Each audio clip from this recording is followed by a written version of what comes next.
I had a friend years ago that loved to garden. He would go down to the local garden supply store and buy every fruit, herb, and vegetable plant he could and throw it into his yard, kind of like this, without planning or organizing his space. You can imagine how that turned out. All he needed was to consider a few factors before buying those plants.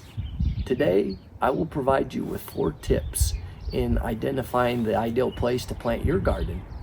Let's dig in. My name is Keenan, and I'm a professional gardener by trade with over 10 years of experience in farming and landscaping. Additionally, I have a degree in horticulture. I have professional connections in academia and also in business in the garden industry. I have a lot of experiences I would love to share with you. One thing that I know is that you will not need an absolute way to garden. We can tailor fit that approach to you. And my mission on this YouTube channel is to provide you with valuable information and guide you step by step in a simple way to garden. Welcome to Cache Valley, my home in northern Utah, located in the high mountain desert. Our growing season starts about the second week in May and ends around mid-October. As seasonality is important, also identifying the most ideal place to grow your garden is crucial. Here are 4 tips to consider for the success of your garden this year. Tip number 1. Crucial to your garden's success is to get at minimum 8 hours of full sunlight a day. Consider shade from trees, fences, buildings, and other objects competing against your plants.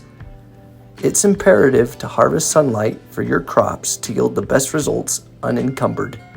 Tip number 2. Fertile soil. Equally important is the ground where you will plant. Maybe that piece is existing lawn or has prior history in a garden. The ideal soil is friable, dark, rich with organic matter, and has good drainage. A silty loam is desirable, but other soil types work as well. Tip number 3. A water source. This cannot be understated.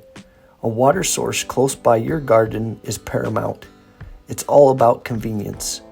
Do you have a faucet or a spigot? Whatever your irrigation method, it needs to be simple and easy to take care of. Tip number 4. Animal barriers. Examples, netting and fencing. Some type of animal will visit your garden. They're looking for something to eat. You can protect your hard work with how your infrastructure is set up. Fences, deer netting, and bird netting are just a few suggestions. I'd like to introduce you to a microclimate.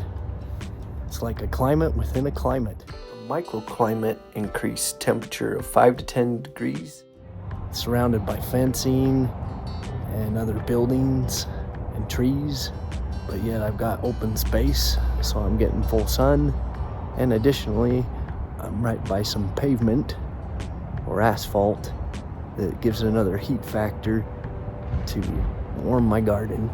If you like this video, please subscribe, like, and comment down below, and I'll catch you in the next video.